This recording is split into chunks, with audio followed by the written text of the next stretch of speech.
নমস্কার, কেমন আছেন সবাই? আজ বৃহস্পতিবারের লক্ষ্মী পুজোর জোগাড় অঘ্রাণ পৌষ মাসের হয়ে গেছে।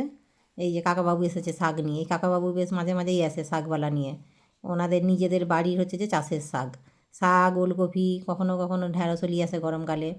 চলুন, নিয়েছি আজকে শাক এক আঁটি, চাঁপালোটে শাকটা নিয়েছি। কালকে পালং শাকটা করেছিলাম, সেই জন্য আজকে চাঁপালোটে শাকটা নিলাম। আর যেহেতু নিরামিষ, সেই জন্য একটু শাক ভাজা করবো ভাবছি।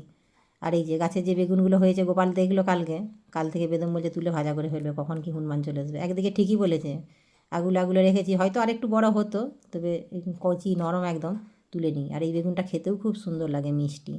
তুলে বরং ভাজা করে নিই, নাহলে হনুমান এলে একদম শখের বেগুন ওই পোকাতেই খেয়ে যাবে। আর এই লঙ্কা গাছটা অনেক দিনের হয়ে গেল পুরনো, সেই জন্য গাছটা একটু ঝিমা মারাও হয়ে গেছে। একদিন তুলে দেবো, তুলে দিয়ে গাছটাকে তুলে ফেলে মাটিটাকে আবার নতুন করে ছোটো ছোটো লঙ্কা চারা দুটো বসিয়েছি, সেই চারাগুলো আবার বসিয়ে দেবো নতুন করে। কেন পুরনো গাছের লঙ্কাটা কমই ধরছে। আর এইদিকে ধনে পাতাগুলো তুলতে তুলতে অনেকটা কমে গেছে বলে আজকে 2 আঁটি ধনে পাতা কিনেও নিয়েছি। চলুন, ছাতের কাজ সারা হয়ে গেছে, ধানও মিলা হয়ে গেছে, এবার গিয়ে নিচে রান্নার জোগাড়টা করি। এইদিকে সেবারে লক্ষ্মী পুজোর জোগাড়টা গোপাল করেছিল, আলপনাটাও দিয়েছিল। আর এবারের আলপনাটা সঙ্গীতা কালকে আগে থেকেই দিয়ে দিয়েছে, রং তুলি করে। ওই সাদা মার্বেলের উপরে লাল রঙটা দিয়েছে, বেশ ভারী সুন্দর হয়েছে। সেই জন্য আজকে আলপনাটা দিতে হলো না মেন গেটটায়। বাকি এমনি লক্ষ্মী তোলাটা একটু দিয়ে দিয়েছি, পুজোর জোগাড় হয়ে গেছে। ঠাকুরমশাই এখন আসেনি, এইদিকে ততক্ষণ আমি রান্নাটা বসিয়ে দিয়েছি। ঠাকুরমশাই আসলে ওইদিকে ভাই বোন দুজনেই রয়েছে, যে হোক মোটামুটি প্রদীপ ধূপ জেলে শাঁখটা বাজিয়ে দিবে, পুজোটা হয়ে যাবে। চলুন, সোয়াবিনগুলোও সেদ্ধ করা হয়ে গেছে।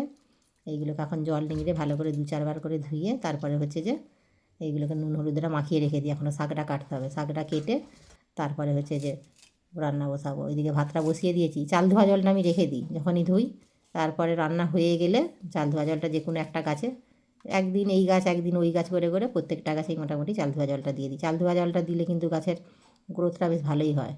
এই যে শাকটাও কুচানো হয়ে গেছে, বেগুনটাও কুচানো হয়ে গেছে, এবার ধুয়ে নিয়ে বেগুনটাতে নুন আর হলুদটা মাখিয়ে নিয়ে এবার রান্নাটা বসিয়ে দেবো। বেগুন ভাজাটা আবার সঙ্গীতার পছন্দ নয় দেখেছি, তবে ভাজা করে যদি ধনেপাতা কি পেঁয়াজ তারপরে হচ্ছে যে সব কিছু কাঁচা লঙ্কা দিয়ে মাখাই, তখন একটু খায়, কিন্তু ভাজাটা খেতে চায় না। কিন্তু আজকে যেহেতু নিরামিষ, সেই জন্য এমনি সিম্পল ভাজাটাই করব। এদিকে বসিয়ে দিয়েছি রান্না, আলুটাও আমার ভাজা হয়ে গেছে। এবার সোয়াবিনটা একটু ভেজে নিলেই তারপরে হয়ে যাবে, মশলাটা কষিয়ে নেব। আর যেহেতু নিরামিষই, রসুন পেঁয়াজ কিছুটাই পড়বে নি, সেই জন্য টমেটোটা একটু গ্রেট করে নিচ্ছি, যাতে গ্রেভিটা একটু গাঢ় গাঢ় হয়। চলুন, টমেটোটা আমার এদিকে গ্রেট করা হয়ে গেছে। এদিকে হচ্ছে যে সয়াবিনটাও ভাজা হয়ে গেছে। ফোড়নে দিয়ে দিলাম একটু রাঁধুনি আর একটু হিং আর আদা বাটা। এবার এতেই একে একে সব গুঁড়ো মশলাগুলো দিয়ে দেবো, এই হলুদ গুঁড়ো, লঙ্কা গুঁড়ো, জিরে গুঁড়ো আর ধনে গুঁড়ো। এবার একটু জল দিয়ে ভালো করে কষিয়ে নিয়ে একটু সামান্য কাশ্মীরি লঙ্কা গুঁড়োটা দিয়ে দেবো, ওই রঙটা ভালো আসার জন্য আর কি। তারপর হচ্ছে যে টমেটোর যে পেস্টটা করে রেখেছি কুড়িয়ে, সেইটাকে দিয়ে দিলাম। এবার ভালো করে মশলাটা কষানো হয়ে গেলে এবার আলু আর সোয়াবিনকে দিয়ে একটু মশলার সাথে কষিয়ে নিয়ে তারপরে জলটা দিয়ে দেবো। ওইদিকে ভাতটাও হয়ে গেছে, ফ্যানটা গালতে দিয়ে দিয়েছি। এবার এই সোয়াবিনটা হয়ে গেলে ওইদিকে বেগুন ভাজাটা চাপিয়ে দেবো একদিকে। দাঁড়ানো, ওই দিকটা খালি আছে, জলটা গরম করছিলাম সোয়াবিনে দেবো বলে, জলটা গরম হয়ে গেছে। ওরা ওদিকে ফুটতে থাক, এদিকে ততক্ষণে বেগুন ভাজাটা চাপিয়ে দিই, তাহলে তাড়াতাড়ি হয়ে যাবে। ওইদিকে ঠাকুরমশাই এসেছে, পাশের বাড়িতে পুজো হচ্ছে, তাদের পুজোটা হয়ে গেলেই আমাদের বাড়িতে পুজোটা হবে। চলুন, বেগুনগুলো আস্তে আস্তে এদিকে ভাজা হতে থাক। বেগুনগুলো একদম ছোটো নরম কচি, একদম বিচেটা অল্পই আছে, আর একটু বড় হতো, কিন্তু ওই যে বড় করতে গিয়ে আবার যদি হনুমান বেতালে চলে আসে তখন আর খাওয়া যাবে না। শখ করে লাগিয়েছি গাছ। এই বেগুনগুলো খেতে ভালো, সাদা লম্বা লম্বা হয়। আগে বেশ একটা গাছ ছিল আমাদের, অনেক দিনই হয়ে গেল, তখন অত ফোনে তোলা নেই। একটা সেই সাদা সাদা ডিমের মতো বেগুনগুলো, সেই বেগুনটাও প্রচুর হয়েছে 1-2 বছর। এখন আর এই 2 বছর হয়ে গেল সেই গাছের চারা আর করা হয়নি। এই যে সোয়াবিনের তরকারিটা আমার হয়েই গেছে, এবার ধনেপাতাটা দিয়ে নামিয়ে নেবো। ওইদিকে বেগুন ভাজাগুলো হয়েই গেছে, এদিকে এবার শাক ভাজাটা চাপিয়ে দেবো।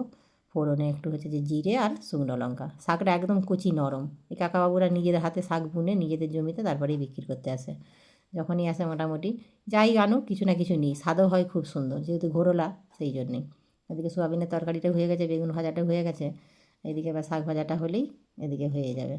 চলুন, একদম এই যে অল্প কটা হয়েছে শাক ভাজাটা, সঙ্গীতা খাবে শাক ভাজাটা, কিন্তু বেগুন ভাজাটা খাবে না। চলুন, ঠাকুরমশাই চলে এসেছে, এবার ওরা ভাই বোনে দুজনে প্রদীপ জেলে শাকটা বাজিয়ে দিচ্ছে।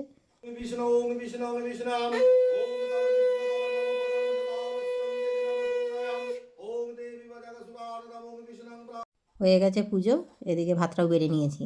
আজকে সেই সকালে চাটা খাওয়া হয়েছিল, আর জল খাবারটাও খাওয়া হয়নি, পুজো হয়নি বলে কার খেতেও বসা হয়নি। চলুন, ভাতটা বেড়ে নিয়েছি, বাচ্চাদেরকে খেতে দিই, ওই যে সঙ্গীতা বেগুন খাবে না, সেই জন্য ওকে আর দিলাম না। চলুন তাহলে ভিডিওটা এখানেই শেষ করছি, কেমন লাগলো অবশ্যই জানাবেন। আপনারা সুস্থ থাকবেন, সাবধানে থাকবেন। দেখা হবে অন্য কোনো ভিডিওর সাথে। আর যদি ভালো লাগে একটা লাইক করে দেবেন।